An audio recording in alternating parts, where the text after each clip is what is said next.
2019 is coming to a close, and as we round out the year, it's time to take a look back at some of the best cars that have passed through the Roadshow garage over the past 12 months. I'm Antuan Goodwin, reviews editor here at Roadshow, and here are my 5 favorite rides of 2019. Let's start with something practical-ish. The 2019 Mercedes A-Class is a looker, wrapping Benz's design language around subcompact sedan proportions and elevating the automaker's entry point from meh to heck yeah in seemingly one model year. As equipped, the A224 Matic that I drove blended luxury at a reasonably affordable price. Reasonable starting at the mid-30s and testing at just under $50K. For the dough, the A-Class feels like a scaled down, but not cheaped out S-Class with great cabin materials, safety features, and MBUX tech. This was my first on-road experience with MBUX, and yeah, I know y'all hate it when I call it that. I read the comments. And I came away impressed with the smartly organized and customizable interface. I could see living with it for a lot longer than I did. A turbocharged 4-banger flows 221 torques to the optional 4MATIC all-wheel drive system, and together they felt great for daily driving and a good match for the A-Class's balanced chassis and suspension. As a huge fan of the S-Class but a huger fan of subcompact cars, the A224 Matic is sort of my jam.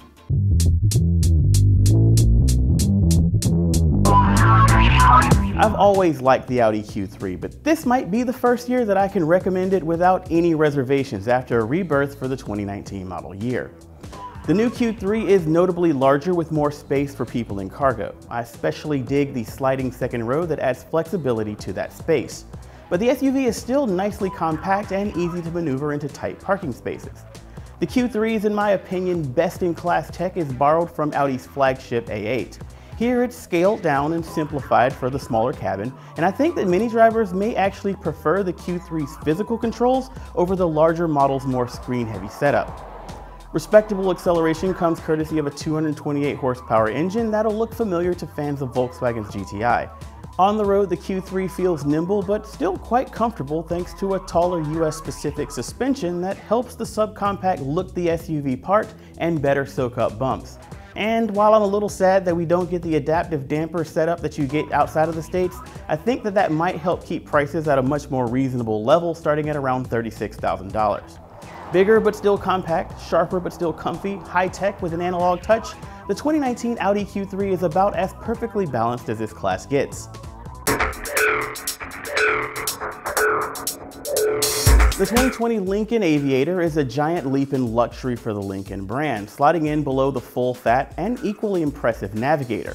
Both vehicles seat up to 7, but the slightly smaller Aviator is a slightly more economical fit for drivers who usually only need 5 seats when room for cargo, but only occasionally want that third row.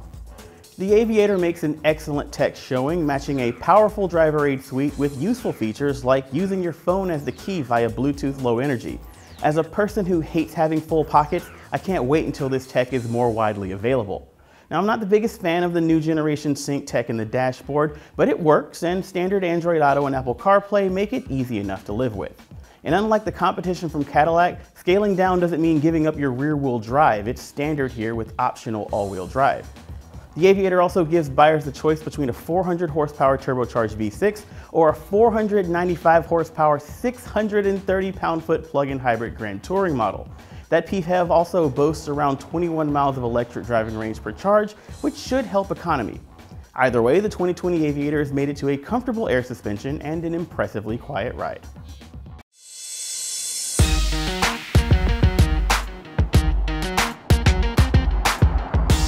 Mazda's Miata is my favorite roadster of all time, but Emmy beat me to that one. Check out her top of 2019 list for more information.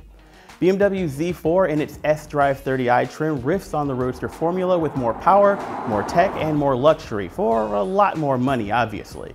After a few lackluster generations, it's nice to see the Z4 return to a satisfyingly pure and engaging driving experience, though I still wish there was at least the option for a manual gearbox.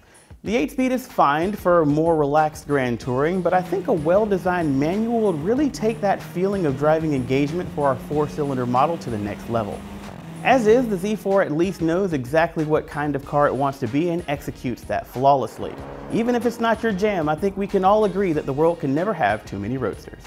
Filming is always fun for me, but our producers Marc and Evan had a particularly good time experimenting with anamorphic lenses on this shoot, and the video that resulted is all the more gorgeous for it. Definitely worth a watch.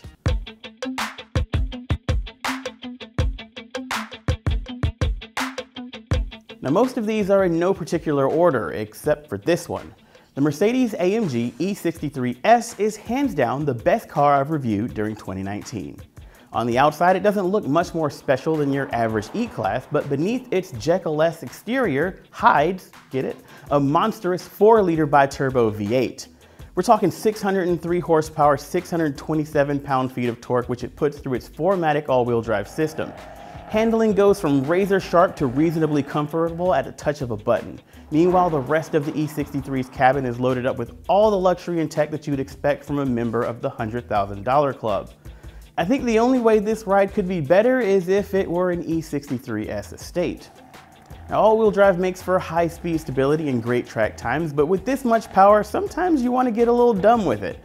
AMG's got you covered with a hidden drift mode that disables most of the stability control and locks the powertrain into a rear drive mode, allowing for screaming drifts or big dumb donuts. Smoke them if you got them, right? So there are my 5 favorite rides of the year, and really that's just the tip of the Roadshow iceberg. Now I'm sure you've got favorites of your own, so share your list in the comments below.